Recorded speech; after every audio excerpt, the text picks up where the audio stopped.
자, 이러고 나서 이런 것을 바탕으로 해가지고 연골이 아까 어디 있었습니까? 기본적으로 연골이 왜 남아 우리 몸에 왜 생겨 있습니까? 롱본이 자랄 때, 긴 뼈가 자랄 때 2차 성장점에 연골이 끝부분에 먼저 길을 트고 자라는 거잖아요.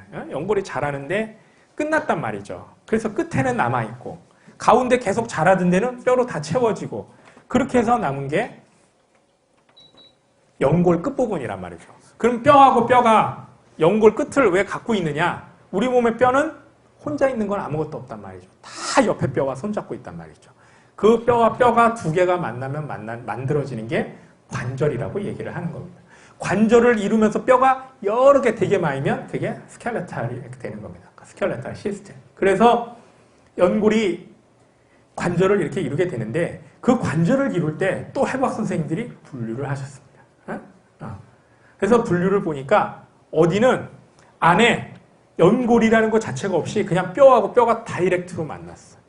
딱 다이렉트로 뼈가 만나가지고 여기는 뭐 연골 나부랭이에 끼는 거 없이 그냥 뼈끼리. 그럼 뼈하고 뼈가 부딪힐 때 그럼 이 뼈 사이에는 뭐가 있냐? 그냥 직접 섬유. 섬유 연골, 섬유 성분에 연골 성분이 있는 연골이 있는 게 아니라 아예 아무것도 없이 온리 섬유 성분만 아주 단단하게 결합된 관절도 있고. 그게 관절이지만 뼈와 뼈가 만난 거죠. 그래서 그런 관절을 갖다가 섬유관절이라고 하고 대표적인 게 아까 앞에서 얘기했던 수처 라인이 됩니다. 그리고 나서 두 번째는 연골이 들어가 있긴 한데 이 연골이 아까 하이알린 카틀리지처럼 된 연골도 있고 섬유 성분으로 된 연골도 있단 말이죠. 그래서 이거는 섬유 연골 결합이야.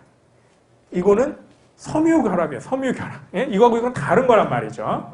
그래서 분류해서 헷갈리지 마시기 바랍니다. 그래서 하나는 뼈가 있고 뼈 사이에 연골이 있는데 이 연골이 그냥 멀컹멀컹한 유리, 아까 말씀 제일 그래도 좀 순해 보이는 유리 연골이 들어가 있는 뼈하고 뼈 사이에 결합이 있더란 말이죠. 그래서 연골이 들어가 있는데 그 물컹물컹한 연골이 어디 들어가 있냐면 이 갈비뼈가 아까 복장뼈라는 데 이제 붙습니다. 등뼈하고. 거기에 이렇게 붙습니다. 그래서 뼈하고 뼈가 붙었는데 얘는 운동 범위가 좀 큽니다. 우리가 숨 쉴 때 말캉말캉하게. 그런데 섬유 연골이라는 거는 연골은 연골이라 약간의 움직임은 있는데 섬유니까 어때요? 좀 단단하단 말이죠. 그래서 아주 조금만 움직이는, 조금만 탄력을 줘야 되는 관절. 대표적인 게 여자들, 우리 골반뼈 앞에 좌우 두 개, 방광 바로 아래입니다. 여러분들 배꼽에서 주먹 하나 정도 아래 이제 방광이 있고 거기서 주먹 하나 아래 정도의 단단한 이제 뼈가 하나가 있습니다. 그 뼈 위를 만들면 소변이 마려운 거고 그 앞에 있는 뼈가 영어로 퓨빅본이라고 얘기를 하는데 이 두덩뼈라고 얘기를 하는데 우리나라 말로는 이 퓨빅본 사이가 저는 섬유 연골이라고 하는 아이스하키 할 때 그 치는 스틱 공 모양처럼 생긴 동그랗고 두께가 있는 연골 쪼가리 하나가 이렇게 딱 들어가 있습니다. 또 하나가 여러분이 대표적으로 얘기하는 척추뼈와 척추뼈 사이에 디스크라고 하는 거, 거기에도 저런 섬유성 연골판이 들어가 있습니다. 그 앞에 두 개는 이렇게 그냥 얘를 외우고 끝나고 여기에 병이 오는 경우가 극히 드뭅니다. 여러분이 그냥 일반 의사를 하시면서는 거의 보지 못하는 제일 중요한 게 뭐냐면 뼈하고 뼈가 관절을 이루어야 되는데 가까이만 있어요. 아까 지금까지 뼈들은 붙었잖아. 뼈가 붙던가 연골을 사이에 놓고 붙던가 두 개가 붙었는데 이 세 번째 관절의 분류를 보니까 뼈하고 뼈 사이가 안 붙었어. 이렇게 이게 관절이래. 그럼 얘는 일로 가고 얘는 일로 가면 어떻게 관절이 이루어지나? 연골은 갖고 있는데 연골면은 서로 관절을 이루기 위해서 연골면을 갖고 있는데 이 친구가 이렇게 떨어져 나간단 말이에요. 그럼 어떻게 됩니까? 안 된단 말이죠. 그래서 자, 이 그림에서 보듯이 여기 뼈가 하나가 있고 뼈가 하나가 있는데 연골면을 갖고 있지만 두 개가 어떠한 구조에 붙어 있지는 않습니다. 단지 테두리가 주머니, 밖에서 보면 이건 주머니를 자른 거니까 이렇게 주머니에 의해서 연결이 되어 있습니다. 그래서 구조 두 개 사이에 주머니가 이렇게 싸고 있으니까 주머니는 아주 플렉시블하죠. 그러니까 얘네들은 얼마나 자유롭게 움직이겠어요. 그래서 마구 자유롭게 움직일 수 있는 관절에 저렇게 주머니로 연결된 관절, 그 관절이 윤활관절이라고 부르고, 우리 몸의 팔다리 손가락 움직이는데 관절은 전부 다 저 윤활관절입니다. 많이 써야 사고가 납니다. 안 쓰는 거는 사고가 안 나요. 많이 쓰니까 어깨 관절이 아프고, 많이 걸어다니고 굽혔다 폈다 하니까 무릎 관절이 아프고. 여러분이 어느 관절 제일 많이 쓰겠어? 생각해봐요. 이렇게 일상생활에 보면 어깨, 무릎을 제일 많이 씁니다. 앉았다. 고관절보다도. 그 부위에 항상 그래서 문제가 생겨서 관절병원들이 항상 기술하는 게 어깨 통증, 무릎 통증 이렇게 얘기를 하는 겁니다. 이 관절들이 뼈와 뼈 사이는 이 그림에서 보시듯이 주머니로만 이렇게 연결이 되어 있습니다. 그래서 마구 움직이는데 이 마구 움직이는 정도의 차이는 주변을 덮고 있는 나중에 근육들이 어느 정도 양해를 해주느냐. 이 주머니는 쉽게 막말로 180도까지 접혔다가, 얘가 180도까지 접혔다가 이쪽 반대편으로도 180도까지 접힐 수 있지만, 실제 내부는 밖에 근육하고 주변에 어떤 뼈가 막고 있는 구조하고에 따라서 운동 범위가 120도가 될 수도 있고 110도가 될 수가 있고 90도가 될 수도 있고, 그 뒤에서 운동 범위 차이는 생깁니다. 근본적으로는 윤활관절은 주머니로 만들어진 관절을 윤활관절이다 하는 게 개념입니다. 그런데 이 윤활관절 안에는 어떠한 요소가 있냐를 이제 해부학 선생님들이 또 아나토미를 해가지고 기술을 했는데, 지금 얘기했듯이 관절이 있습니다. 뼈 끝에 관절 연골이 있고, 뼈 끝에 관절 연골이 있고, 겉에 주머니가 있습니다. 주머니. 이 주머니는 그래도 이 둘을 연결하고 있는 주머니인데 얘라도 튼튼해야지, 그래서 찢어지지 말라고 섬유성 성분으로 되어 있습니다. 그래서 파이브로스 캡슐로 된, 파이브로스 레이어를 갖고 있는, 층을 갖고 있는 주머니를 갖고 있습니다. 그런데 얘네가 자, 어디하고 연결이 되냐면 이 가운데에 있는 뼈가 이게 복장뼈입니다. 여러분이 이 보시는 이 뼈가, 긴 뼈가 이제 가운데 가슴 앞에 있는 복장뼈인데, 이 복장뼈를 영어로는 스터눔이다라고 얘기를 합니다. 일상생활에서 들을 대칭이 될 만한 말이 없어서 그냥 외워야 됩니다. 근데 이 스터넘도 여러분이 지금 이 그림에서 보면 어떠냐면 여기 금이 있습니다. 여기도 금이 있고 여기도 이렇게 선이 있습니다. 금이라고 그러니까 좀 그런데 선이 있습니다. 그래서 선을 기준으로 여기를 복장뼈의 끝부분, 여기를 몸뚱아리 부분, 여기를 손잡이 부분, 이렇게 세 개로 이름을 붙여놨습니다. 그래서 복장뼈의 손잡이 부분을 영어로 뭐라고 부르냐면 메뉴브리움이다. 스터눔의 메뉴브리움이다. 이렇게 얘기를 합니다. 메뉴가 뭐냐면 손이라는 뜻입니다. 그래서 손으로 해주는 거, 직접 해주는 게 뭐냐면 매뉴얼로 해주는 겁니다. 핸드메이드가 매뉴얼로 하는 겁니다. 매뉴얼. 그래서 손으로 어떻게 해야 되나 적어놓은 게 또 매뉴얼 책인 겁니다. 그래서 메뉴라는 그 뜻이 손으로 직접 하는, 그래서 손잡이 부분을 뜻하는 말입니다. 그래서 스터눔의 메뉴브리움이라는 데하고 클라비클의 끝, 쇄골의 끝하고 관절을 이루고 있게 됩니다. 여기는 별로 그렇게 병이 많이 생기진 않습니다. 그 다음에가 이제 문제인데, 그러면 바깥쪽으로는 또 뭐하고 관절을 이루냐면, 바깥쪽으로는 뒤에서 아까 있던 이렇게 삼각형 모양의 뼈, 아까 얘기한 스카풀라라고 하는 목에 두르는 스카프처럼 뒤에 몸뚱아리 뒤에 얹혀져 있는 이 스카풀라라고 하는 뼈에서 길게 가시처럼 생긴 게 하나 올라옵니다. 실제로는 이게 뒤에서 이렇게 딱 보면 이렇게 가시 이렇게 보이는데, 실제로는 파도 치는 거에 윗모서리 같이 보인다. 무슨 말이냐면 이게 가시처럼 바로 위에서 보면 보이지만 실제로는 아래 붙는 면이 꽤 이렇게 넓습니다. 그래서 제가 학생들한테는 이렇게 파도 치는 거에 파도의 윗모서리 같은 부분, 그 부분이 위에서 쳐다보면 이렇게 뒤에 스카풀라라는 거에 가시같이 생긴 돌기다. 뒷면에서 딱 그냥 아무것도 없이 이렇게 보면 가시처럼 보이지만 실제로 이게 시작점이 이렇게 생긴 구조물의 가시가 아니라 여기선 가시처럼 보이지만 아래 붙는 데는 조금 이렇게 삼각변을 갖고 있는 구조. 그 구조처럼 생긴 구조의 이 윗면을 쭉 따라서 뭐라고 얘기를 하냐면 스카플라의 스파인이다라고 얘기를 합니다. 스카플라에서 스파인이라는 데가 이렇게 올라오다가 끝부분에 제일 꼬다리 부분이 높은 데를 갖다가 이름을 하나 더 갖습니다. 스카플라의 스파인의 맨 끝에 부분을 갖다가 아크로미온이라고 아크로라는 말을 붙입니다. 아크로라는 말이 꼭대기라는 말입니다. 꼭대기.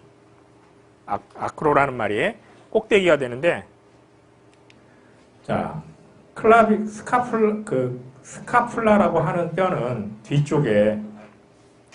뒤쪽에서 보면 이렇게 평면처럼 생긴 삼각형 편면에서 이렇게 솟아오르는 부분이 있는데, 그 솟아오르는 부분이 이렇게 완전히 그냥 아래 이렇게 붙는 부분을 제끼고 위에서만 이렇게 쫙 보면 가시 모형처럼 생겼다. 그래서 스카플라의 스파인이라고 하고, 그 가시처럼 생긴 거에 맨 가시의 끝부분을 갖다가 아크로미온이다라고 얘기를 하는데, 이 아크로미온의 아크로가 제일 높다. 그래서 아크로폴리스, 아테네에 가시면 아크로폴리스가 있고, 여러분이 일상에서 듣는 건 아크로벳, PDF에 있는 아다비사의 아크로벳, 그래서 광대라는 뜻도 갖고 있습니다. 광대가 높은 데서 이렇게 줄타기를 하죠. 그래서 재주가 많다. 그런 뜻도 갖고 있다고 합니다. 그래서 아크로미온이라고 얘기를 합니다. 이 아크로미온이라는 데가 왜 중요하냐면 클라비클이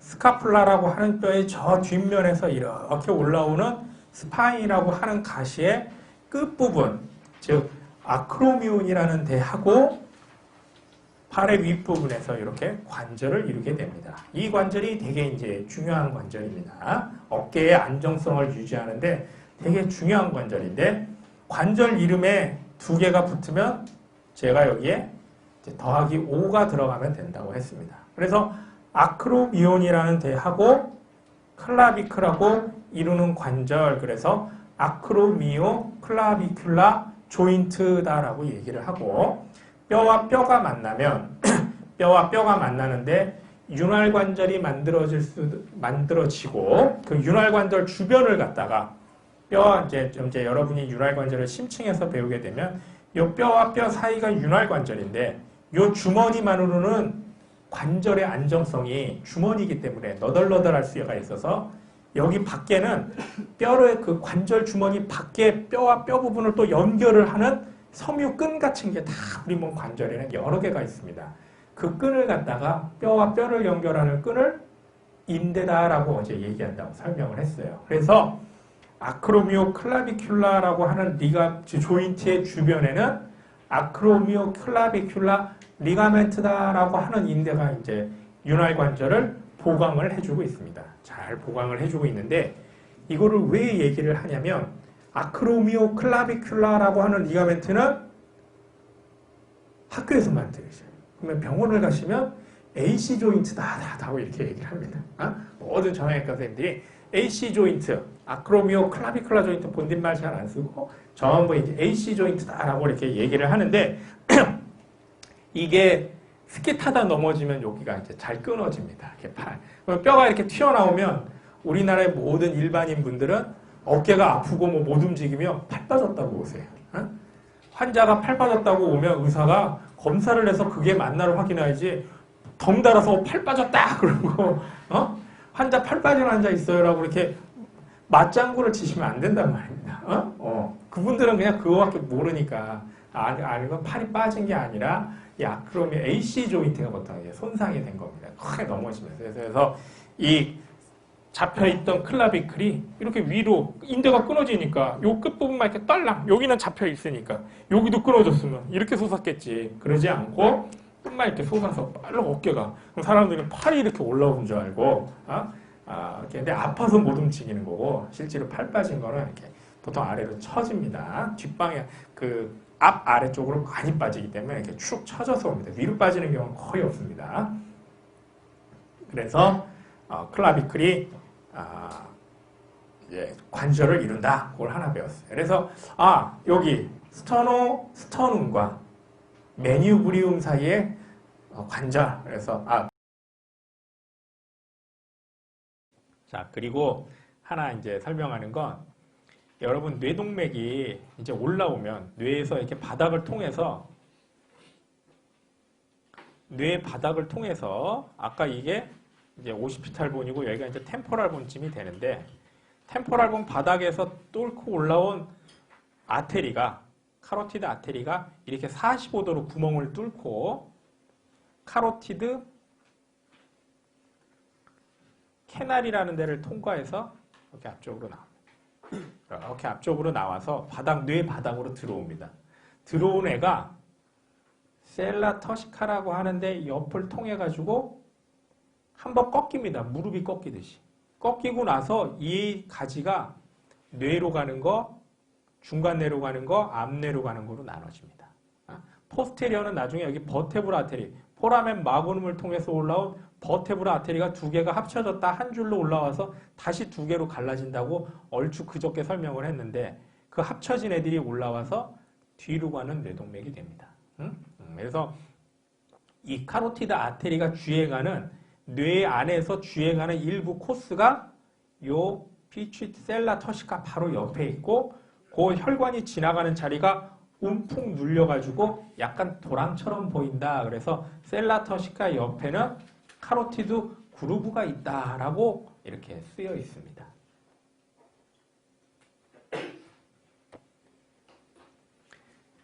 그 다음에 이게 이제 보이는 이 모든 구멍이 아까 지금 뭐 했던 구멍입니까? 여러분과 같이 몇 번이고 얘기를 했던 이제 구멍들이 되겠습니다. 자, 그 중에서 마지막 이제 하나 설명 안 했던 게 뭐냐면 여기 있는 이 구멍입니다. 바닥에서 보였던 이 구멍을 아까 얘기를 안 했었는데 이 구멍이 무슨 구멍이냐면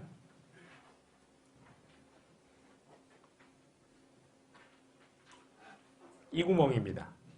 여기 보이면 이게 클리노이드 프로세스고 가운데 가까운 게 옵틱 캐날이고 옵틱 캐날보다 이 아래 지금 가려가지고 안테리어 클리노이드 프로세스에 가려서 안 보이는 이 옵틱 캐날의 바깥쪽에 있는 게 스페리어 오비탈 피셔고 그 스페리어 오비탈 피셔보다 약간 아래 눈보다 아래면 광대뼈가 됩니다. 광대뼈로 가는 뭐가 지나가는 구조? V2 구조가 지나가기 위한 포라멘 오발레. 포라멘 로툰드. 로툰드 옆에 바닥으로 닭이 계란을 낳으면 바닥으로 떨어지잖아요. 그래서 둥근 타원 모양의 구멍이 포라멘 오발레인데 이렇게 보면 구멍들이 쭈루루 보이는데 여기 맨 뒤쪽에 또 무슨 구멍이 하나 보입니다. 근데 이 구멍이 잘 보면 이 구멍이 예쁜 구멍이 아니고 이 구멍이 잘 보면 그게 약간 지그재그 구멍입니다. 이 구멍은 무슨 구멍이냐면 뼈가 없어가지고 하나님께서 인간을 만드실 때 여기는 그냥 뼈가 모자라서 대충 넘어간 구멍입니다. 그래서 아무것도 없이 뼈가 모자라서 그냥 남은 구멍입니다. 뼈 사이에. 뭐 지나가는 것도 없고 아무것도 없습니다. 그래서 살아있는 사람은 포라멘 그 찢어진 구멍이 미처 다 보강을 못했던 찢어진 구멍이 섬유로 그냥 막혀 있습니다. 대충. 뼈가 없으니까 하나님께서 그냥 섬유 풀칠로 대충 막아 놓으셨습니다. 아무 문제는 없습니다. 그리고 아까 얘기했던 이 템포랄본 쪽에 카로티드 아테리가 이제 튀어나오는 구멍이 있습니다. 그래서 카로티드 아테리가 목의 정맥으로 이렇게 동맥으로 들어가서 길을 뚫고 이렇게 45도로 뚫고 여기서 들어와서 45도로 주행을 한 다음에 이 셀라 터시카 뒤쪽에서 이렇게 딱 나옵니다. 이야, 드디어 뇌다. 우리 처음에 일로 나갈 걸 왜 이렇게 엉뚱하게 방향을 잘못했을까 해가지고 뇌 안쪽으로 나와서 셀라 터시카 옆까지 달려서 한번 방향을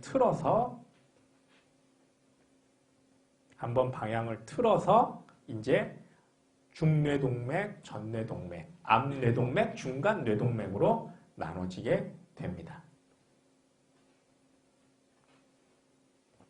자, 그래서 이러한 내용을 이제 하나하나 읽어보면서 정리를 하고 그 정리를 할 때 이제 지금 얘기했던 게 이제 3D로 좀 안 보이면 헷갈리니까 또 여러분한테 이제 이런 거를 이렇게 다 이렇게 여러분이 하나하나 이렇게 좀 돌려가면서 이게 아까 말했던 게 그거지. 맞아. 여기가 안테리어 클리노이드 프로세스의 안쪽인 옵틱 캐날이겠구만. 그리고 그 아래 보이는 게 아, 맞아요. 여기가 아래로 떨어지는 포라멘, 뭐, 오발레겠구만. 이런 구멍들을 보시라고, 이게 다 이제 이거를, 열심히 찍어 놨으니까 참고를 해서 보시기 바랍니다. 뒤쪽에, 여기를 클리부스라고 합니다. 클리부스를 경계라고, 그러니까 경사진 그런 뜻인데, 클리부스는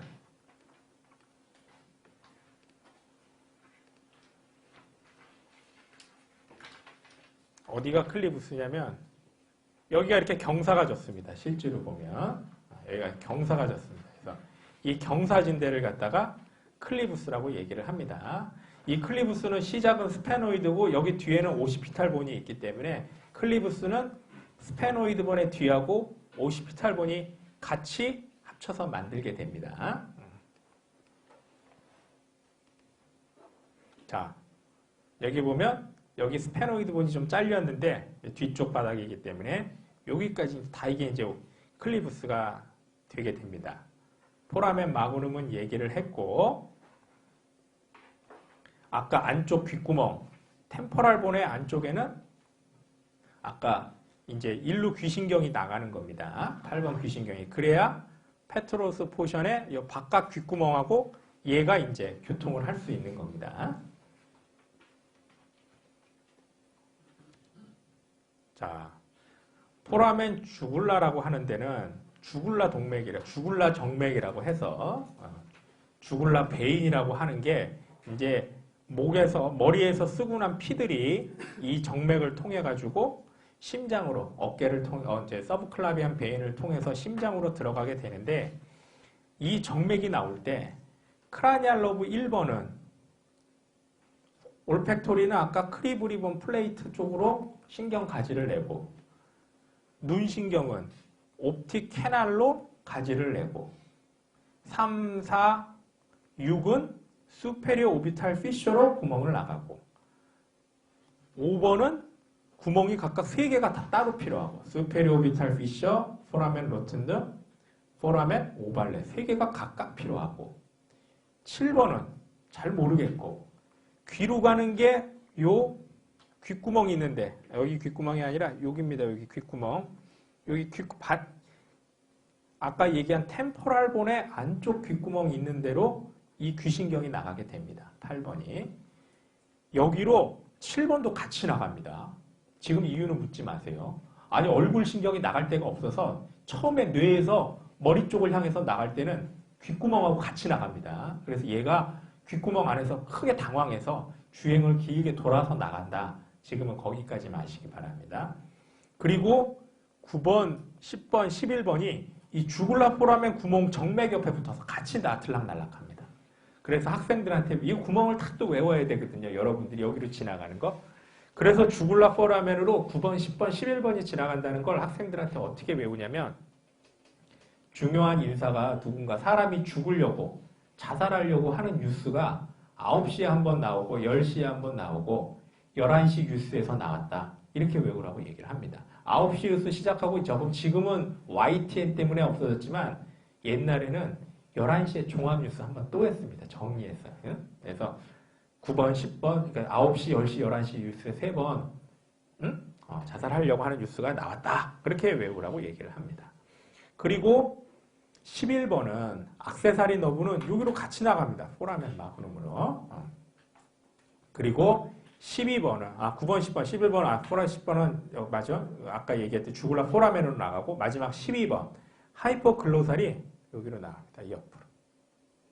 포라멘 마그눔 바로 옆에 있지. 매일 그러니까 위치로 보면 제일 낮은 구멍이죠. 그래서 7번, 8번 같이 나가고 9번, 10번, 11번 주굴라로 같이 나가고 12번은 포라멘 마그눔 옆에 제일 낮은 쪽에 있는 마지막 구멍으로 혀로 가는 신경 구멍